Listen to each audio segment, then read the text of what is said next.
A bookstore in Raleigh, North Carolina called Liberation Station disclosed on their Facebook page that they are closing, and this is what they said. We want to take a moment to provide further context regarding our recent decision, particularly in light of at NPR's coverage earlier today. Since September, we've faced numerous threats following the opening of our store. Some we brushed off, while others included disturbing phone calls detailing what our son Langston wore when he was at the shop alone. In response, we've been strategizing within our means to avoid being targeted. This has involved frequently changing our operating hours, generating content after hours, and taking turns between my husband and me to oversee the store. Despite the challenges, our bookstore has brought immense joy, and we've been determined not to become another headline of controversy. We've worked tirelessly to create a safe space, not just for our community, but for our own family as well. So that statement came from Victoria Miller Scott, who is the wife of this store, who owns the store rather. And so she says basically that we're going to find something else to do, but we're going to do it in another location because it is not safe, right?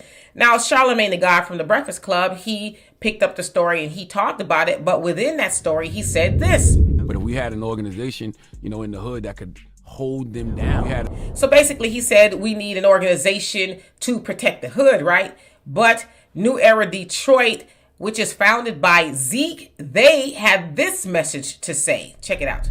First and foremost, our message is simple. Leave innocent people the alone. Point blank, period.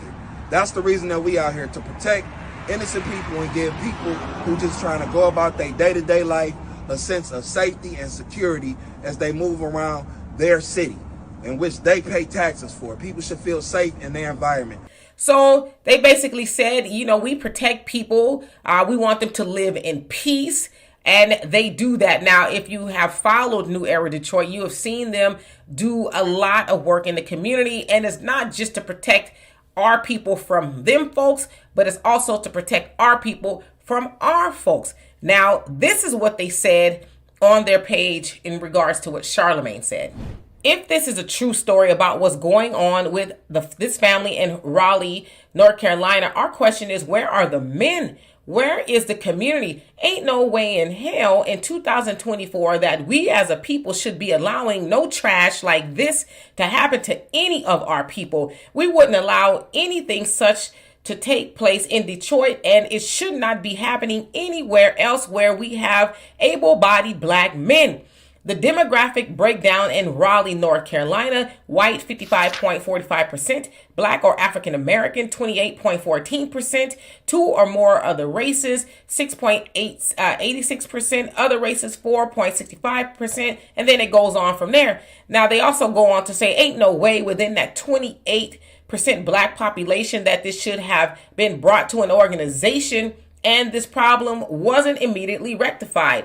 They also say, we have been tagged on this story over 100 times, and while we do not have a current chapter or relationship in the city of Raleigh, we are more than willing to help us and assist in any way we can.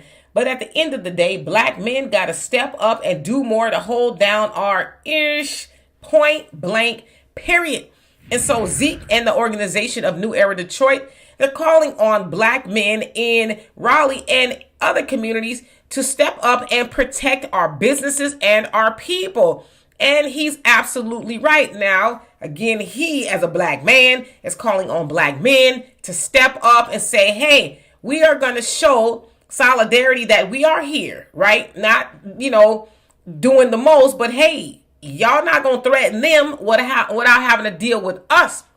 And so, of course, again, as I said earlier, New Era Detroit, they're not new to this at all, right? They have traveled all over. In fact, I think they're on a tour to travel, to meet with the people and things like that. But as they said, we don't have a chapter there, but we'd be more than willing to help.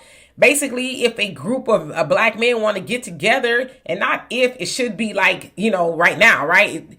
But if y'all want to get together, we're more than happy to give y'all the blueprint, show you how it's done.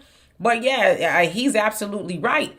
There should be no excuse as to why those good black people who have decided to open up a bookstore, and they said they opened that bookstore because they wanted children to be able to read books that are positive and not full of trauma, like normally when you talk about black history or history of black people in America, I should say. And so, yeah, And also, that is, from what I understand, the first Black-owned bookstore, not even in Raleigh, but maybe in the state of North Carolina.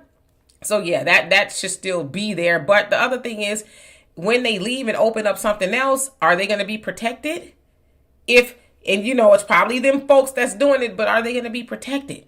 The answer is probably no. So I agree with Zeke in New Era, Detroit. There needs to be a chapter of Black men there to say, nah, not on our watch. Especially, like he said, it's 28% of Black people. Yeah, Black people with 28% need to have a little bit more say-so than that. Should not have that Black business running for cover because they don't feel supported and protected by the community. So anyway, y'all tell me what you think of that. And for more insightful commentary, please subscribe to this channel and my channel, The Demetra Kaye Show, here on YouTube.